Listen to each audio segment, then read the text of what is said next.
Hello everyone, this is Yujia Huang. Now I'm going to present the deliverable 3 of the interoperability in healthcare in Introduction to Health Informatics class. The link of the streaming source of this report is shown in this slide. We have made many significant and meaningful progress till deliverable 3. Here the figure shows our architecture. We have already finished the green parts as shown in the figure. For the yellow parts, they are the work we are handling now. There are also red parts which we haven't started now.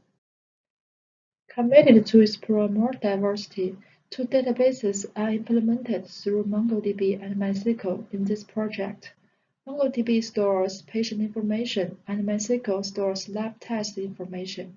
In our project, CRUD operations, which stands for create, read, update, and delete, are the primary functions to achieve our databases. In the front end, JavaScript, HTML, CSS, and bootstraps are the primary methods to achieve our web.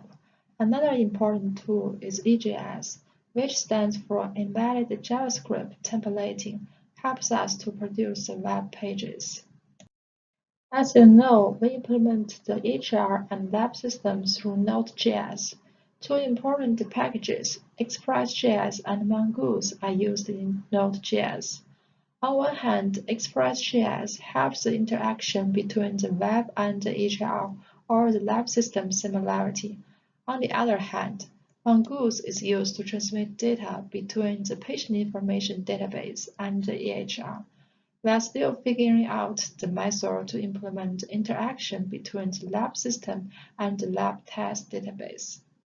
Here is a welcome page of the lab system. When medical staffs click the Enter the lab system button, they can log in or sign up. This is the login page. This is the sign up page.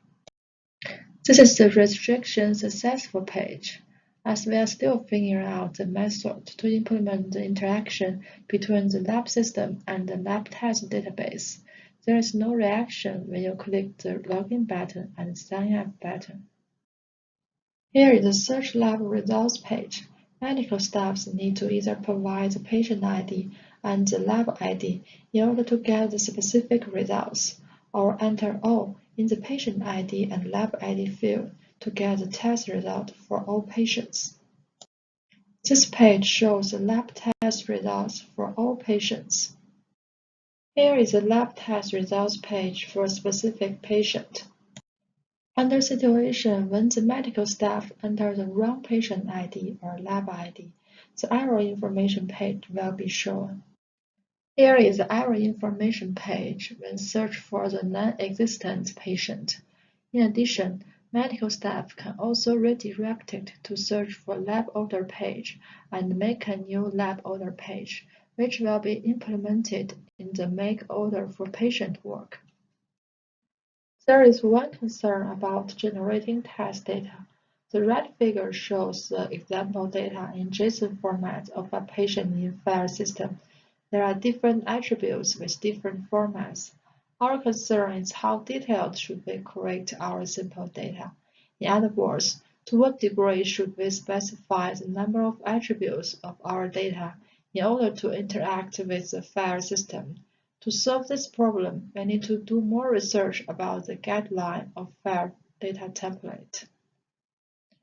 We have already finished the Health Data Analytics platform, which contains 6 steps shown in this slide, and we have successfully created a small web application with Jenkins file and Docker file, and we are now working on Rancher deployment and have confidence with the size of our final application running on the Health Data Analytics platform. This slide shows our Gantt chart. As you can see, we are working on the generate test data, create sample queries, set up clinical and lab server, and create mock systems. Some of the works are delayed and some are ahead. Overall, we are working, learning, and making progress. Thank you for listening.